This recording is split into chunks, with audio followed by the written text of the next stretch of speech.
Keep your bag outside, keep your raincoat outside.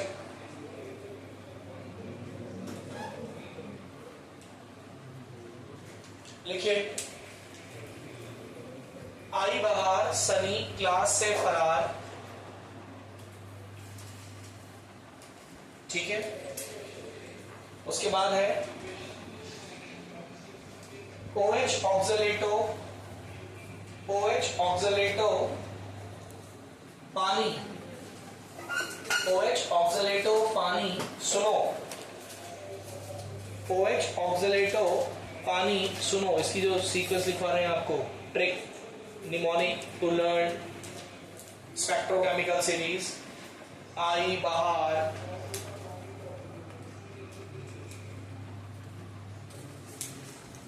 Sunny class से फरार, आई बाहर, सनी क्लास से फरार, OH ऑक्सलेटो, OH ऑक्सलेटो पानी। सुनो, थायोसाइनिटो और सुनो दोनों में ओ आ रहा है, इसलिए सुनो। आई बाहर, सनी क्लास से फरार, OH ऑक्सलेटो पानी। सुनो, उड़ता हुआ, EDTA के लिए उड़ता हुआ, उड़ता हुआ अमोनिया, अमोनिया के लिए अमोनिया, उड़ता हुआ अमोनिया इन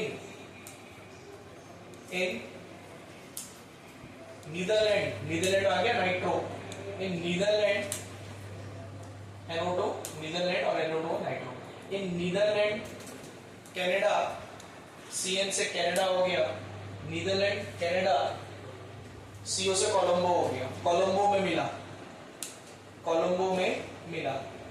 आई बाहर, सनी क्लास से फरार, OH ऑक्सलेटो पानी। सुनो, उड़ता हुआ अमोनिया इन नीदरलैंड कनाडा कोलंबो में मिला। ठीक है, तो ये आपके पास स्पेक्ट्रोकेमिकल सीरीज हो गई है आपकी। लिगेंड्स को याद करें कि जो स्ट्रॉन्ग लिगेंड है वो बाद में है, जो वीक लिगेंड है वो पहले है। और इन जनरल क्या होता है, जो सीरीज मैंने लिखवाई थी उन्हें आप उसका शेयर करते रहना थोड़ा सा। पानी इंक्लूडिंग वाटर, वाटर और उससे पीछे वाले सारे वीक लिगेंड होते हैं, और पानी के बाद वाले लिगेंड्स को क्या माना जाता है, स्ट्रॉन्ग लिगेंड्स, है ना। स्ट्रॉन्ग लिगेंड किनको बोलेंगे, वाटर के बाद वाले, और पानी तक इंक्लूडिंग वाटर वीक लिगेंड है। चलिए अब आगे लिखो बेटे, आगे है pairing energy,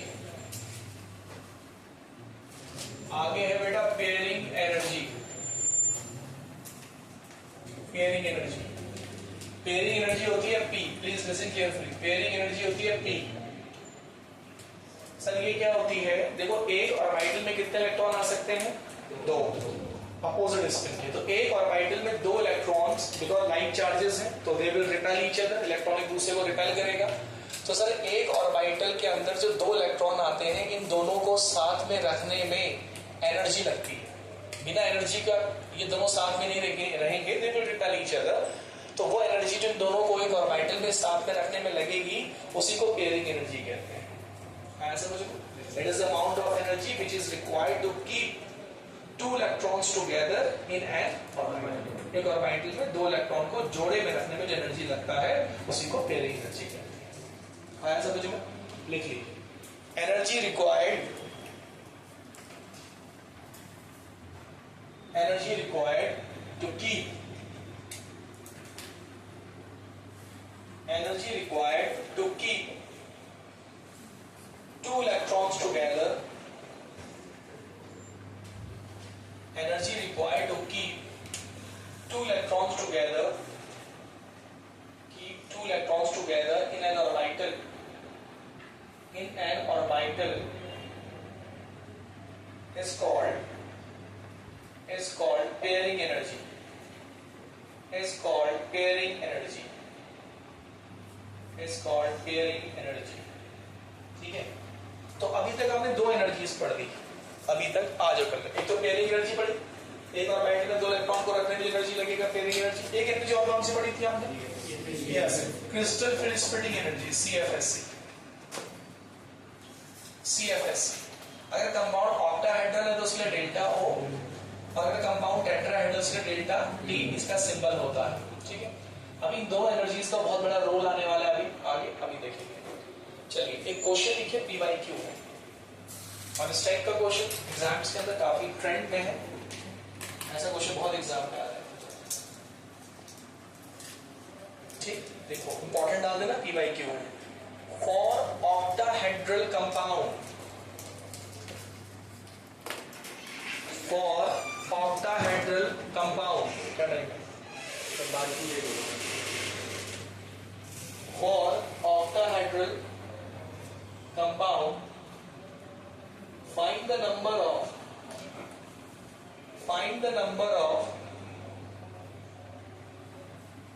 unpaired electron. For octahedral compound find the number of unpaired electron in the following cases. Find the number of unpaired electron in following cases. Find the number of unpaired electron in following cases. देखो बहुत आसान सा question है, समझना बात को, it's very easy.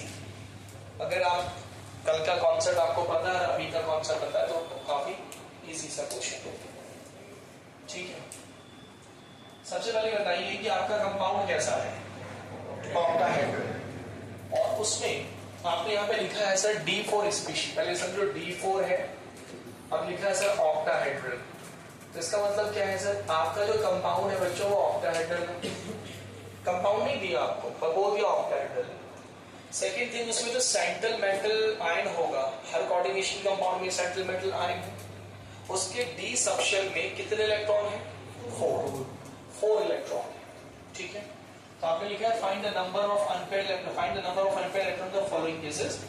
दो cases यहां पर है। पहला पार्ट लिखिए, delta O greater then P मतलब पेयरिंग एनर्जी, और दूसरा केस है delta O less than pairing energy. इनको पेयरिंग एनर्जी बताओ क्या फिर, क्वेश्चन ऐसे एग्जाम में आएगा। दो पार्ट है, एक पार्ट में delta O greater than pairing energy, दूसरा delta O less than pairing energy. अब पहले क्वेश्चन को समझेंगे फिर बात करेंगे। सर हमें पता चल गया कि कंपाउंड ऑक्टाहेड्रल है, हमें ये भी पता चल गया सर कि डी सबशेल में कितने इलेक्ट्रॉन है बेटे, जो। अब देखो क्या करना है, हमें स्प्लिटिंग करनी है, जो हमने कल सीखी थी, डी ऑर्बिटल की स्प्लिटिंग करवानी है। तो कंपाउंड ऑक्टाहेड्रल था, तो बताइए डी ऑर्बिटल की स्प्लिटिंग कैसे होगी, बोलिए भाई। इधर एनर्जी है, ये पहले डी ऑर्बिटल थे, ये बोलो, पांचों की एनर्जी क्या थी सर, इक्वल थी। शुरू वाले तीन क्या कहलाएंगे, T2G बोलते हैं हम लोग, और फिर क्या बोलते हो, EG बोलते हो। उसके बाद जब लिगेंड आता है तो इनकी एनर्जी क्या होती है, इनकी एनर्जी क्या होती है, बढ़ जाती है, पांचों की बढ़ती है, हाँ सर बढ़ती है, लेकिन ज्यादा किसकी एक्चुअल में बढ़ती है, EG की। ऑक्टाहेड्रल कंपाउंड में EG की एनर्जी ज्यादा बढ़ती है, तो सर EG की एनर्जी ज्यादा बढ़ जाएगी, ये सब कल का आपको बता दिया। और T2G की एनर्जी कंपैरेटिवली कम रह जाएगी।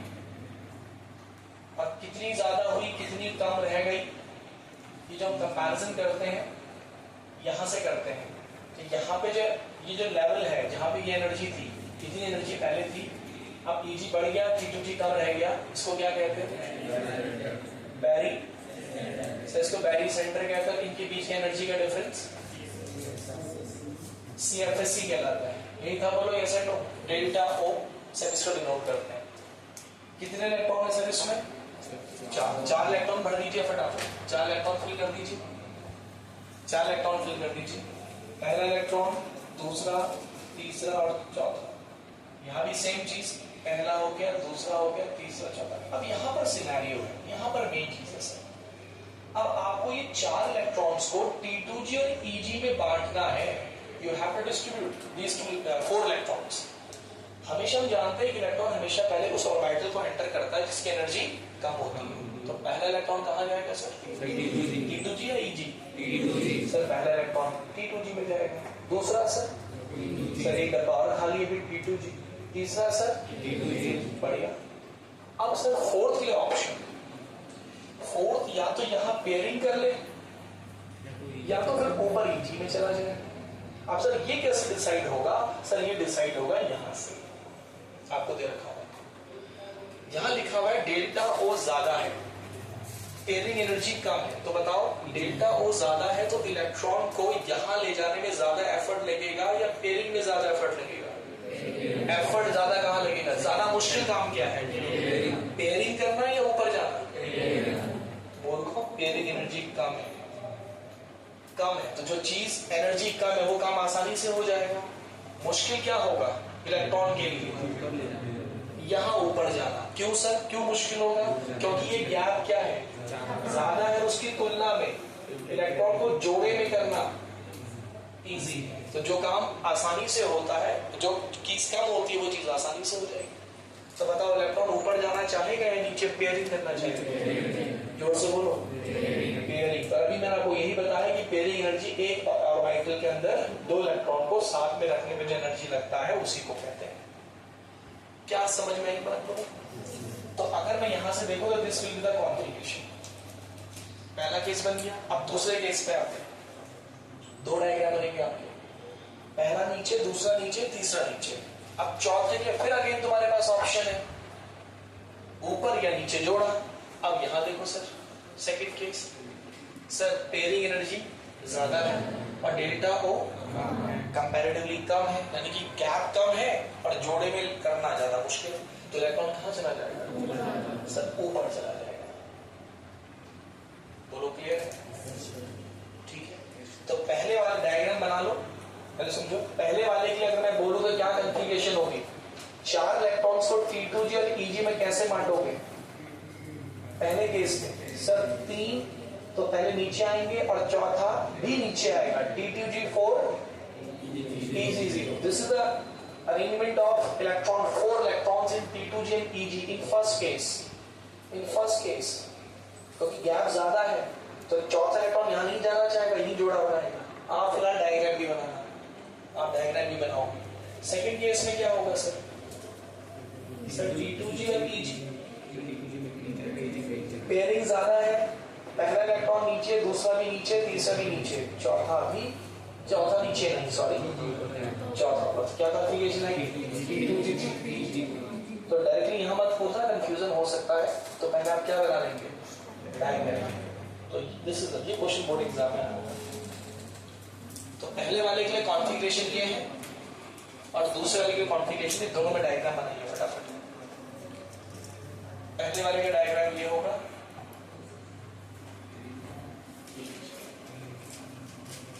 बना लीजिए फटाफट। बोलो आया समझ में सबको? Yes, sir.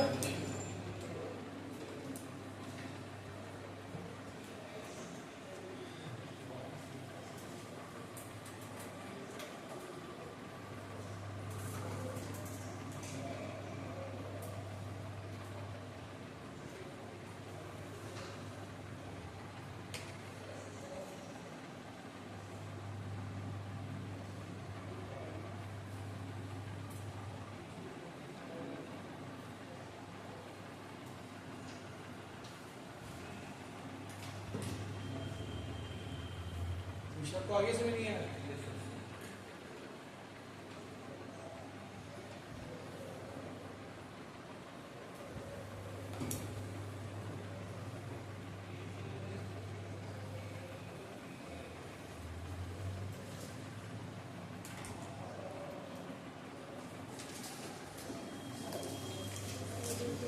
Write down next question. Write the electronic configuration.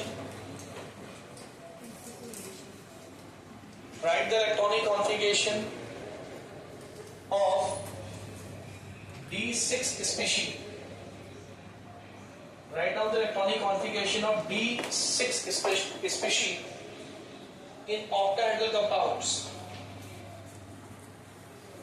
Electronic configuration of D6 species in octahedral compounds. ठीक है? In octahedral compounds, case first, with strong ligand. अगर आपके पास कंपाउंड स्ट्रॉन्ग लिगेंड हो, उसके अंदर लिगेंड आपका स्ट्रॉन्ग हो, और दूसरा case with weak ligand, with weak ligand. अगर अगर आपका लिगेंड वीक हो, बिल्कुल सेम कॉन्सेप्ट, कोई दिक्कत नहीं, कुछ नहीं। कौन सा कंपाउंड है? ऑक्टाहेड्रल। तो स्प्लिटिंग ऐसे ही होगी, ऑक्टाहेड्रल में आपका कंपाउंड ऑक्टाहेड्रल है, तो ऑक्टाहेड्रल स्प्लिटिंग आपके ऐसे होगी। सर इलेक्ट्रॉन कितने हैं? 6 इलेक्ट्रॉन्स हैं सर, तो 6 इलेक्ट्रॉन्स हैं, ये लीजिए सर, देयर आर 6 इलेक्ट्रॉन्स। अब इनको डिस्ट्रीब्यूट करना है, जैसे पहले हमने पहले क्वेश्चन में किया था, डिस्ट्रीब्यूट ऐसे डिस्ट्रीब्यूट करना है। दो केसेस अगेन यहाँ पे बने हुए। पहला केस कहता है विद स्ट्रॉन्ग लिगेंड। अब आप जानते हैं सर कि स्ट्रॉन्ग लिगेंड होगा तो क्या होगा बच्चों? स्ट्रॉन्ग लिगेंड किसे कहते हैं? कल बताया था। पेयरिंग तो ठीक है, स्ट्रॉन्ग लिगेंड किसे बताया था? मैंने तो बताया था सर वो लिगेंड जो स्प्लिटिंग क्या करता है? ज्यादा। ये जो डी ऑर्बिटल की स्प्लिटिंग है, अगर ये ज्यादा करवा रहा है स्प्लिटिंग को, तो वो क्या था? स्ट्रॉन्ग। तो अगर उन्होंने स्ट्रॉन्ग लिगेंड लिखा है तो भैया अंडरस्टूड है बेटा कि इसमें क्रिस्टल फील्ड स्प्लिटिंग एनर्जी ज्यादा होगी किससे? पेयरिंग एनर्जी से। पहले क्वेश्चन में मैंने आपको पहले दे दिया था, यहाँ पे उन्होंने ये दिया नहीं, कह दिया स्ट्रॉन्ग लिगेंड है। अब स्ट्रॉन्ग लिगेंड होगा तो ये ज्यादा होगा भाई। दूसरा केस वीक लिगेंड होगा तो वीक लिगेंड क्या होता है? जो स्प्लिटिंग कम करवाता है, तो स्प्लिटिंग कम करवाएगा बेटा तो क्या होगा? डेल्टा ओ क्या होगा? कम होगा, और पेयरिंग एनर्जी क्या होगी? ज्यादा। अब इसके हिसाब से इलेक्ट्रॉन फिल कर दीजिए आप। तो देखो कैसे फिल करो सर? फर्स्ट इलेक्ट्रॉन यहाँ देखो सर, फर्स्ट इलेक्ट्रॉन नीचे आएगा, सेकंड भी नीचे आएगा। पहले केस में, केस फर्स्ट है ये पहला केस है जब आपका CFSE ज्यादा है। तीसरा इलेक्ट्रॉन नीचे आएगा। फोर्थ कहाँ जाएगा सर? नीचे या ऊपर? सर फोर्थ इलेक्ट्रॉन आपका नीचे ही पेयरिंग कर लेगा, फोर्थ नीचे पेयरिंग कर लेगा, फिफ्थ भी नीचे पेयरिंग कर लेगा, और सिक्स भी नीचे पेयरिंग कर लेगा। ऊपर इलेक्ट्रॉन जाएगा ही नहीं कोई, सारे नीचे ही एकोमोडेट हो जाएंगे। Yes and no? क्योंकि ऊपर जाने के लिए जो एनर्जी चाहिए वो ज्यादा है, और जोड़ा करने के लिए एनर्जी चाहिए वो कम है, पेयरिंग के लिए कम है, राइट? तो क्या कॉन्फ़िगरेशन हो गया बेटे? अगर शॉर्ट में लिखें T2G6 EG0, this is the configuration in first case. ये हमारा पहला केस हो गया सर, ये हमारा पहला केस हो गया।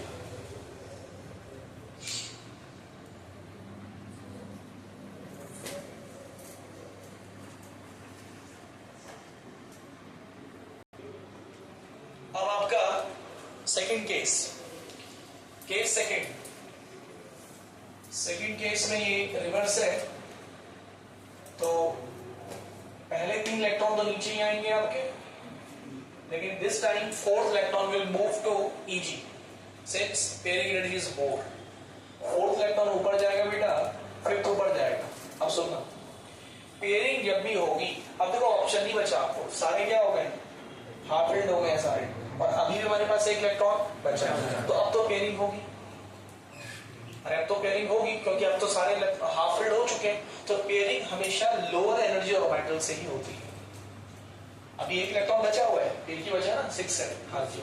तो पेयरिंग आपका जो छठा इलेक्ट्रॉन होगा, it will do pairing in T2G, ये पेयरिंग करेगा। फर्स्ट सेकंड थर्ड नीचे, फोर्थ फिफ्थ ऊपर, फिर एक इलेक्ट्रॉन जो बचा वो फिर पेयरिंग नीचे से स्टार्ट करेगा। तो सेकंड केस में हमारी क्या कॉन्फ़िगरेशन होगी? T2G4 EG2, this is the electronic configuration of T2G and EG in second case.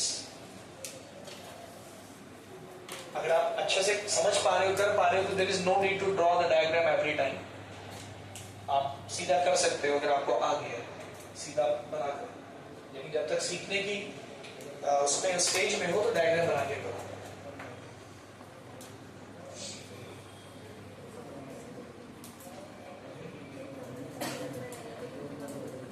Depending upon the marks, अगर वेटेज ज्यादा हो तो फिर पूरा डायग्राम बनाओ। लेकिन अगर एक नंबर का क्वेश्चन हो, लिखा हो D6 इलेक्ट्रॉनिक कॉन्फ़िगरेशन है, और सीधा से कर लो। अब एक नंबर का क्वेश्चन है, ऐसे ही क्वेश्चन एक ही नंबर में पूछा गया, आपको लग रहा है कि हम कर लेंगे, तो डायग्राम बनाने की जरूरत नहीं है। फिर आपको क्यों टाइप यूज करो? हाँ, ये क्वेश्चन 2 मार्क्स में आ गया, तो फिर आपको डायग्राम बनाने का, या 3 मार्क्स में आ गया। क्या आपको मैंने टेट्राहेड्रल और ऑक्टाहेड्रल स्प्लिटिंग के बीच में कोई रिलेशन बताया था कल? ज्यादा स्प्लिटिंग कहां पे होती है, ये गैप ज्यादा क्रिएट कहां पे होता है, क्यों होता है ऑक्टाहेड्रल में? एक बेसिक सा रीजन पूछो, ऑक्टा में कितने लिगेंड्स होते हैं और टेट्रा में 4, तो लिगेंड्स का नंबर ज्यादा है। एक रीजन तो ये भी है, आप ऐसे भी समझ सकते हैं, है ना? तो क्या रिलेशन था स्प्लिटिंग में, बता देगा आपको? नहीं, चलिए ध्यान से सुनिएगा। एक क्वेश्चन था, देखो पहले स्प्लिटिंग देख लो कॉपी के अंदर, आपने कल दोनों स्प्लिटिंग करी थी।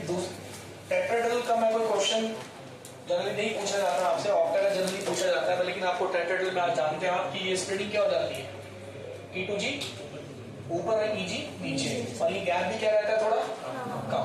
तो relation between delta O and delta T, tetrahedral compounds में जो CFSC है और ऑक्टा में जो CFSC में रिलेशन क्या है? तो सर रिलेशन ये है, रिलेशन ये ध्यान दीजिएगा, आप किसी तरीके से समझो।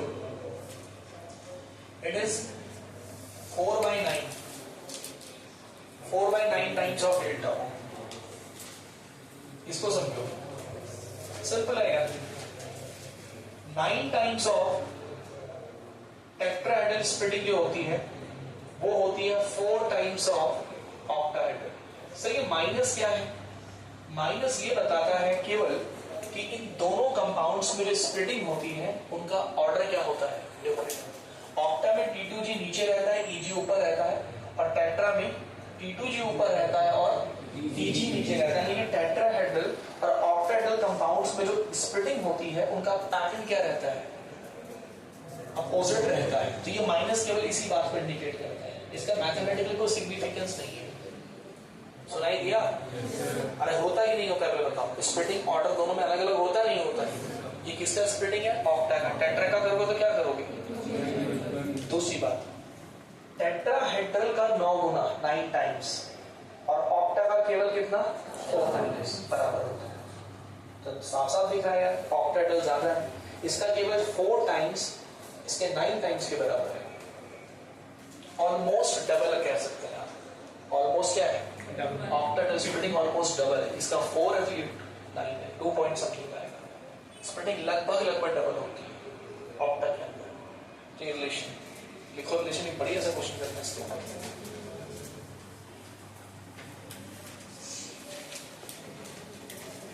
और छोटा सा सिंपल सा क्वेश्चन इसके ऊपर एक आ जाएगा आपको।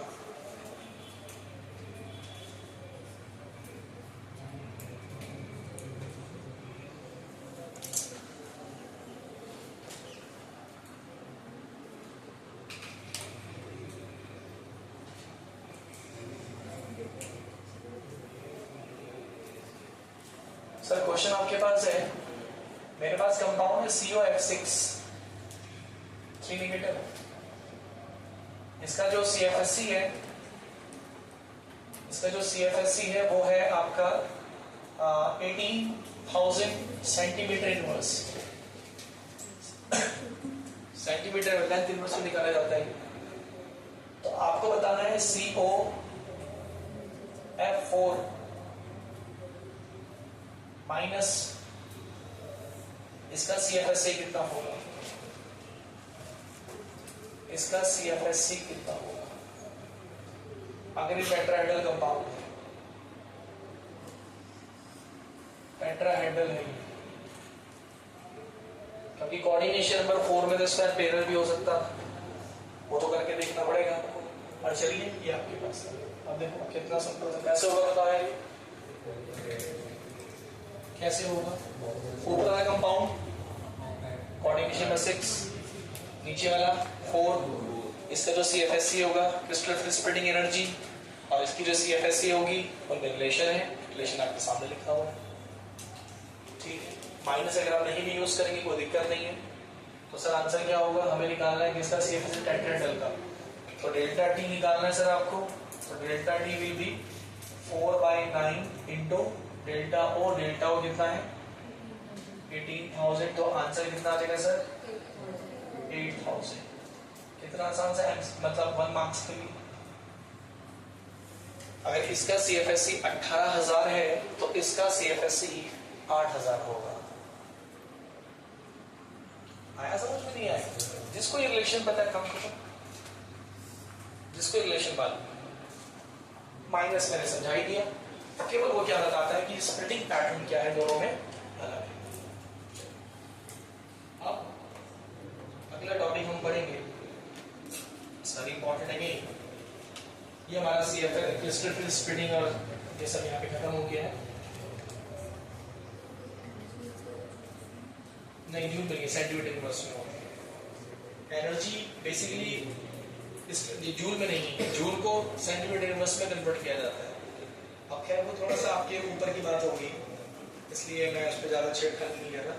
ये एनर्जी तो सब जूल होनी चाहिए, जूल को सेंटीमीटर यूनिवर्स में कन्वर्ट किया। अच्छा, अगला टॉपिक आपका है colour, colour of coordination compound. Colour of coordination compound. पहले मैं आपको जनरल बात समझाता हूं कि सर कलर, कोई भी कंपाउंड अगर कलर्ड है तो उसके पीछे का कॉन्सेप्ट है। Please concentrate. कलर के पीछे का कॉन्सेप्ट क्या है? कोई भी कंपाउंड अगर कलर्ड है तो वो क्यों कलर्ड है, इसके पीछे का क्या कॉन्सेप्ट है? अनपेड इलेक्ट्रॉन तो है, हमने ट्रांजिशन DNF ब्लॉक में भी पढ़ा था। वहां पे मैंने आपको बताया था कि अगर किसी कंपाउंड के पास क्या है तो वो सर कलर्ड होता है। तो फिर लेकिन पूरा डिटेल में आप समझेंगे कि अनपेड इलेक्ट्रॉन ही क्यों चाहिए सर। याद आपको सब पढ़ा था DNF ब्लॉक में, D1 से लेके अगर D9 तक इलेक्ट्रॉन्स होंगे किसी ट्रांजिशन मेटल आयन में तो वो कलर्ड होता है, क्योंकि D1 से D9 तक आपको एक नहीं क्या मिल जाएगा। और D0 और D10 अगर कन्फिगरेशन आ रही तो वो क्या था सर, वो कलरलेस था और ये कलर्ड था। तो ऐसा क्या कॉन्सेप्ट है वो समझेंगे, है ना। मतलब अनपेड इलेक्ट्रॉन का कॉन्सेप्ट क्या। आपको पता है कि अगर ये मेरे पास कोई कंपाउंड है, सपोज दिस इज कोई कंपाउंड मेरे पास है, ये कोई कंपाउंड है, आप इसका कलर देखना चाहते हो तो कलर देखने के लिए आपको उसके ऊपर डालनी पड़ेगी सनलाइट। किसी का ओरिजिनल कलर तभी दिखेगा जब हम उसके ऊपर क्या डालेंगे, सनलाइट। आर्टिफिशियल लाइट भी सनलाइट। अब सनलाइट जो है, ये सनलाइट है, sunlight is made up of 7 radiations. Yes, 7 radiations या 7 रंग जिन्हें बोलते हो रेडिएशंस है बेसिकली। वो किससे मिलके बना हुआ है? विबग्योर। अरे बोलो, ये विबग्योर से मिलके बना है। सर विबग्योर में 7 रेडिएशन में किस चीज का अंतर है? अगर इन सातों को मिला दे तो क्या बन जाती है? White light. सनलाइट व्हाइट होती है। तो इनका अंतर किस चीज का है? पता है किस चीज का डिफरेंस है? यस सर, इनमें वेवलेंथ का डिफरेंस है। वायलेट से रेड की तरफ जाने में लैम्डा वेवलेंथ बढ़ता है कम होता है? पर बढ़ता है कम होता है? पक्का कम होता है। कम होता है बढ़ता है? बढ़ता है। रेड कलर की वेवलेंथ सबसे बड़ी होती है सर, इसीलिए रेड कलर दूर से भी दिख जाता है। और डेंजर साइन जो है वो रेड का ही क्यों बनाते हैं? पीले का बनाते हैं, रेड का क्यों बनाते हैं? क्योंकि रेड दूर से भी चमकता है। क्यों चमकता है? पर इसकी वेवलेंथ सबसे कम नहीं सबसे बड़ी होती है, तो दूर से दिख जाता है। आया समझ में? ओके। दूसरी बात, एनर्जी की बात करें अगर, आपको पता है एनर्जी और वेवलेंथ में क्या रिलेशन है? कौन से रेडिएशन का भी एनर्जी का में वैष्णवी क्या रिलेशन होता है एनर्जी में वेवलेंथ में? हिस्ट्री बड़ा टाइट है। hc upon lambda पढ़ा था लैम्डा कभी? Planck quantum theory. h is a Planck constant, c is velocity of light and lambda is a wavelength। यानी ये एनर्जी और वेवलेंथ में रेसिप्रोकल रिलेशन होता है सर। जो रेडिएशन बड़ी वेवलेंथ का होता है उसकी एनर्जी क्या होती है सर? सब बेसिक कॉन्सेप्ट है। तो जो विबग्योर में 7 रेडिएशन है उनकी एनर्जी अलग है, उनकी वेवलेंथ अलग है। रेड कलर की वेवलेंथ सबसे ज्यादा है और एनर्जी सबसे कम है। वॉयलेट की सबसे छोटी वेवलेंथ है, सबसे ज्यादा एनर्जी है। ये पता होना जरूरी है। अब क्या करेंगे, हम इस सनलाइट को इस कंपाउंड के ऊपर डालेंगे। अब ये कंपाउंड क्या करेगा, ये कंपाउंड इन रेडिएशंस में से कुछ रेडिएशंस को एब्सॉर्ब कर लेगा। क्या कर लेगा? एब्जॉर्ब। अभी समझाएंगे सर क्यों कर लेगा। एब्जॉर्ब सम रेडिएशंस, यहां से कुछ रेडिएशंस को एब्जॉर्ब कर लेगा। विब्ग्योर में से हो सकता है किसी एक को करे, हो सकता है 2 को कर ले, हो सकता है 3 को कर ले, कुछ को एब्जॉर्ब करेगा। अब जो रेडिएशन इसने एब्जॉर्ब कर लिए वो गए, वो तो इसने सोख लिए, एब्जॉर्ब कर लिए। जो बाकी रेडिएशंस हैं वो इस कंपाउंड से बाहर निकल कर आएंगे, ठीक है। बल्कि इसको यहाँ पे लिखते हैं ऐसे, एब्जॉर्ब सम रेडिएशन। यहाँ पे हम ऐसा करते हैं, गलत बना रहे हैं, यहाँ पे हमने रेडिएशन डाला तो ये क्या करेगा? एब्जॉर्ब सम रेडिएशन। कौन? ये कंपाउंड जो है ये कुछ रेडिएशंस को क्या कर लेगा? एब्जॉर्ब कर लेगा सर।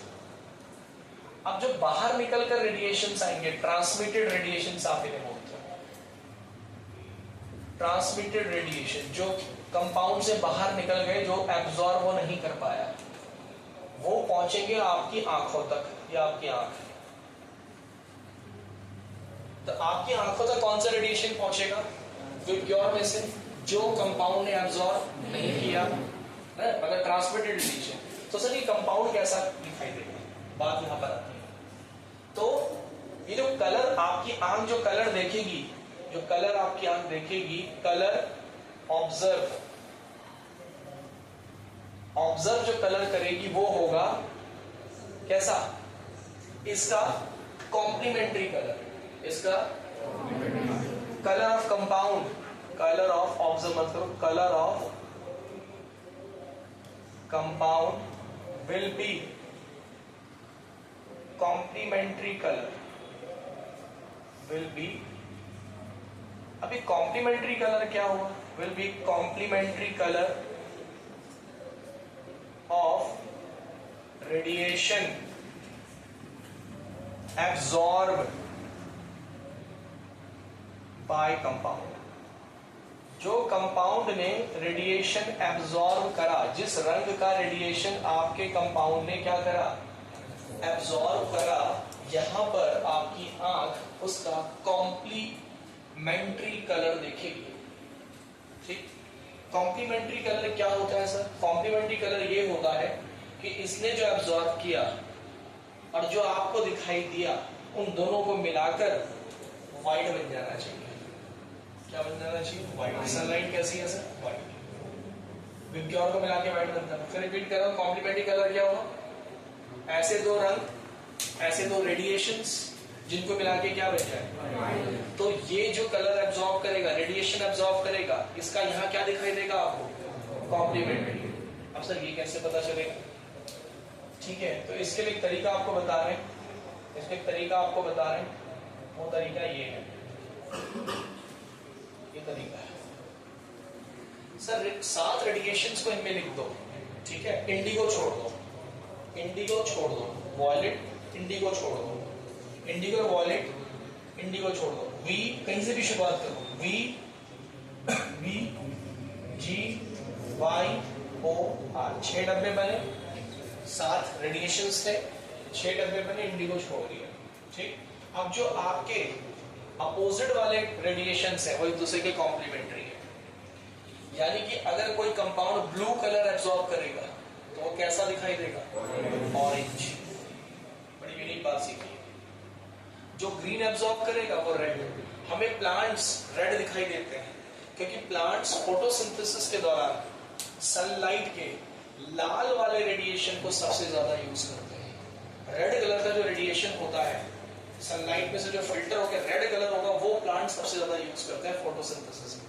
तो जो प्लांट जितना रेड रेडिएशन एब्जॉर्ब करेगा सनलाइट का, सनलाइट भी तो सातों है, हमारे पास सब मिक्स होके आ रहा है, फिल्टर होके नहीं आता। हमारे अर्थ की फिल्टर होके आ रहा है क्या? वो नहीं, वो मिक्स होके आ रहा है, प्योर व्हाइट दिखाई दे रहा है सब कुछ, लेकिन वो बेसिकली 7 रेडिएशन का मिक्सचर है।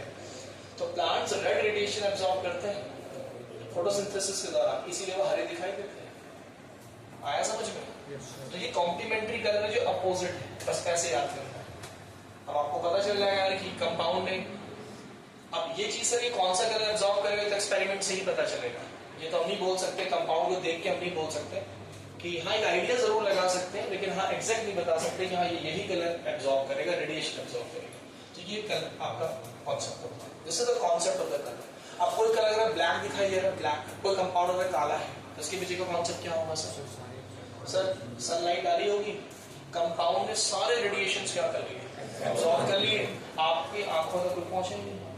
और अगर कोई वाइट दिखाई दे रहा है, वाइट, इसका मतलब जो आपने सनलाइट डाली इसने कुछ भी, तो सनलाइट वाइट थी, इस कंपाउंड से होते हुए बाहर निकली, आपकी आंखों तक भी वाइट पहुंचा, तो वो कंपाउंड वाइट दिखाई देगा। ठीक है सर, ये है कलर का कॉन्सेप्ट। जल्दी बना लीजिए, फिर मैं आपको क्वेश्चंस कराता हूं। अब यहां पर बात आती है सर कि ये कंपाउंड रेडिएशन एब्जॉर्ब करेगा क्यों? अगर हमने इसको रेडिएशन इसके ऊपर फॉल किए हैं, तो ये सनलाइट में से रेडिएशन एब्जॉर्ब करेगा क्यों? है ना बात, क्यों करेगा सर? तो देखिए बना लिया है सर आपने, हाँ भाई बना लिया, जल्दी बना, स्पीड बहुत कम रखते हो सर। सुनिए सर, इसके लिए कंडीशन है कि जो बेटे एक कंपाउंड है, इसके पास अनपेड इलेक्ट्रॉन होना चाहिए। क्या होना चाहिए? Yes, must have unpaired electron. समझना, must have unpaired electron, must have unpaired electron, must have unpaired electron, must have unpaired electron. ठीक है, अनपेड इलेक्ट्रॉन होना चाहिए। तो सर उससे क्या होगा? अब आप इस पे रेडिएशंस डालोगे, वो अनपेड इलेक्ट्रॉन रेडिएशंस क्या करेगा? एब्जॉर्ब करेगा। और आपको पता होगा कि इलेक्ट्रॉन जब रेडिएशन एब्जॉर्ब करता है तो वो क्या होता है? एक्साइट हो जाता है। यानी कि आपने जिसको एनर्जी दी, वो एनर्जी कहां यूटिलाइज हो रही है, कहां खर्च हो रही है एनर्जी? वो इलेक्ट्रॉन को एक्साइट करवाने में। अरे समझे, आपने जो एनर्जी दी, वो इसके पास अगर इलेक्ट्रॉन है अनपेयर्ड, पेयर्ड नहीं, क्योंकि पेयर्ड इलेक्ट्रॉन को एक्साइट करने के लिए जो एनर्जी चाहिए वो यूजुअली सनलाइट के पास नहीं होती है, क्योंकि अनपेयर्ड जो पेयर्ड इलेक्ट्रॉन है, पहले उनको अनपेयर्ड करना पड़ेगा, फिर उनको फिर एक्साइट करना पड़ेगा, तो इसलिए बहुत ज्यादा एनर्जी चाहिए। यूजुअली आपके पास सनलाइट के पास जो विबग्योर है, सनलाइट के पास इतनी एनर्जी नहीं है कि वो अनपेयर्ड इलेक्ट्रॉन को एक्साइट कर सके। तो इसीलिए मैंने आपको पहले भी बताया था कि कलर के लिए क्या जरूरी है सर? Unpaired electron. तो वो अनपेड इलेक्ट्रॉन से फर्क ये पड़ता है कि अनपेड इलेक्ट्रॉन अगर है, तो आपने जो रेडिएशंस कंपाउंड को दिए हैं, वो कंपाउंड उस रेडिएशन की एनर्जी को यूज करके क्या करेगा? इलेक्ट्रॉन को क्या करेगा? एक्साइट करेगा। ठीक है सर। अब इसके पास अगर इलेक्ट्रॉन है ही नहीं, या पेयर्ड है, अनपेयर्ड नहीं है, तो फिर एनर्जी अपना काम नहीं कर पाएगी। Is that clear? अब इस कॉन्सेप्ट को मैं कंपाउंड के ऊपर अप्लाई करके आपको समझा रहा हूं। पूरा कॉन्सेप्ट एक कंपाउंड ले रहा हूं, कोऑर्डिनेशन कंपाउंड, कॉम्प्लेक्स आयन ले रहा हूं, और इस कॉन्सेप्ट को उसके ऊपर अप्लाई कर रहा हूं। ठीक, चलिए क्वेश्चन की फॉर्म में कर लेते हैं। आपको एक कॉम्प्लेक्स आयन दिया, coordination compound, coordination complex ion दिया, और पूछा गया कि उसके रंग को एक्सप्लेन करो, उसका रंग को एक्सप्लेन करो। सर कंपाउंड है Ti, समझना, H2O होल 6 3+। ठीक है बेटे, रंग बोल दिया, इसका रंग पर्पल है सर, पर्पल। एक्सप्लेन, बताइए ये पर्पल कलर का क्यों है? इस बात को एक्सप्लेन कीजिए। सही है बात, इस बात को एक्सप्लेन कीजिए कि ये पर्पल कलर का क्यों।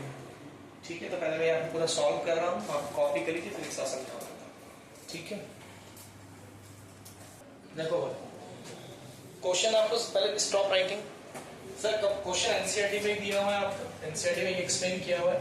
अब समझो, जो मैंने भी आपको कॉन्सेप्ट बताया उसको मैं अप्लाई कर रहा हूँ। सर क्वेश्चन बोला गया है कि TiH2O होल 6 3+ आयन है, कॉम्प्लेक्स आयन है, इसका कलर पर्पल होता है, इस बात को एक्सप्लेन कीजिए कि पर्पल क्यों होता है।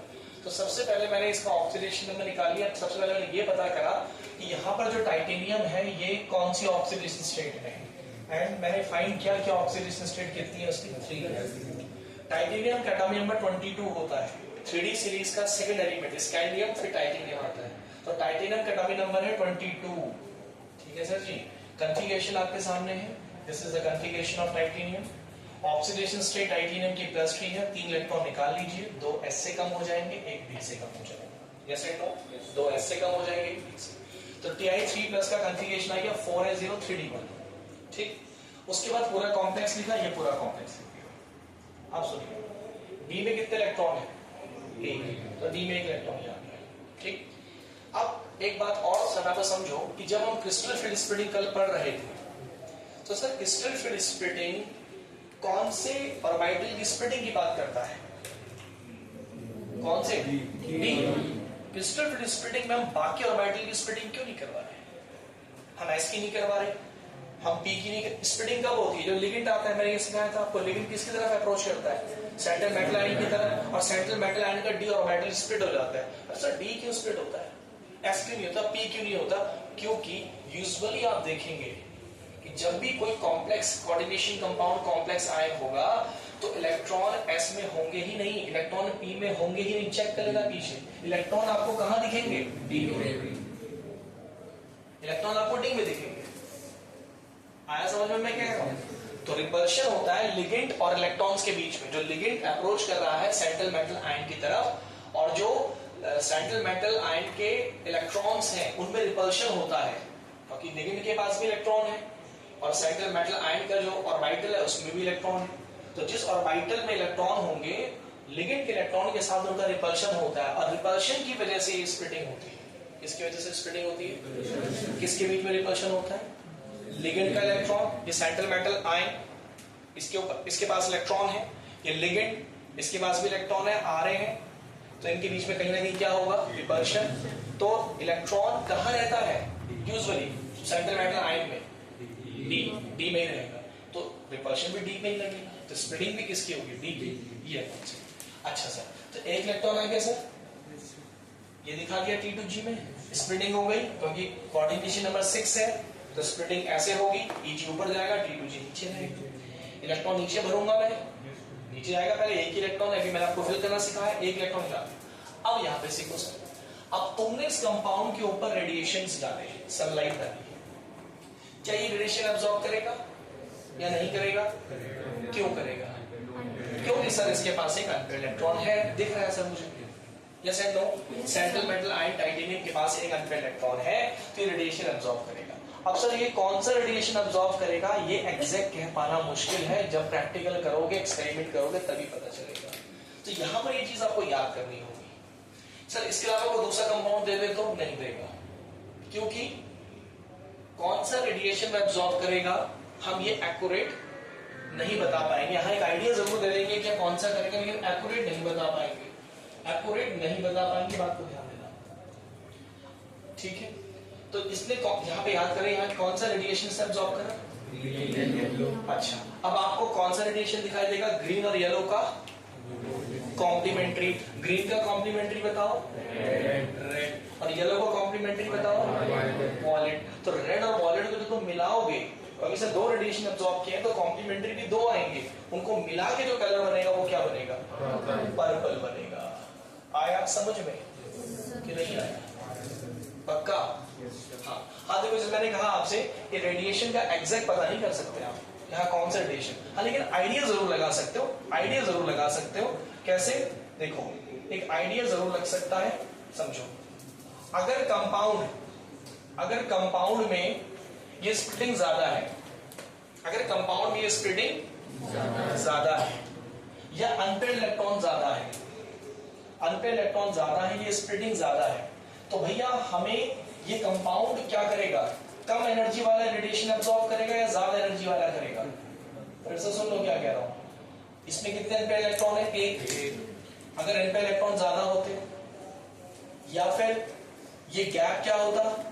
ज्यादा होता, तो भैया कंपाउंड ज्यादा एनर्जी वाला रेडिएशन एब्जॉर्ब करता, क्योंकि भैया इलेक्ट्रॉन अनपेयर्ड ज्यादा है, तो ज्यादा इलेक्ट्रॉन्स को क्या करवाना है? एक्साइट, तो उसमें एनर्जी ज्यादा रहती है।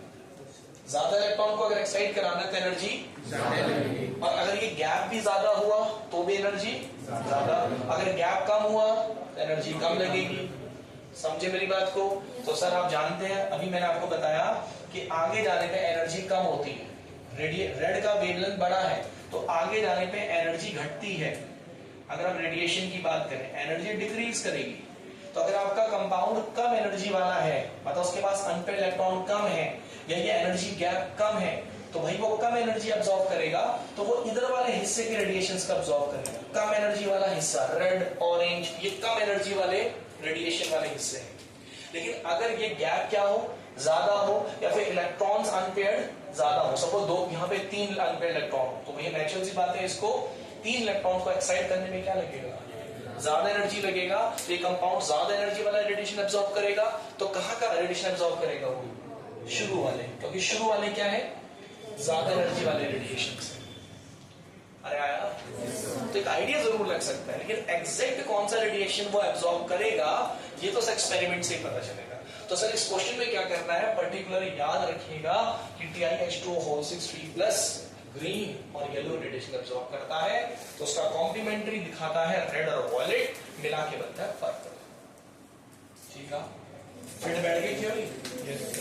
अरे बोलो।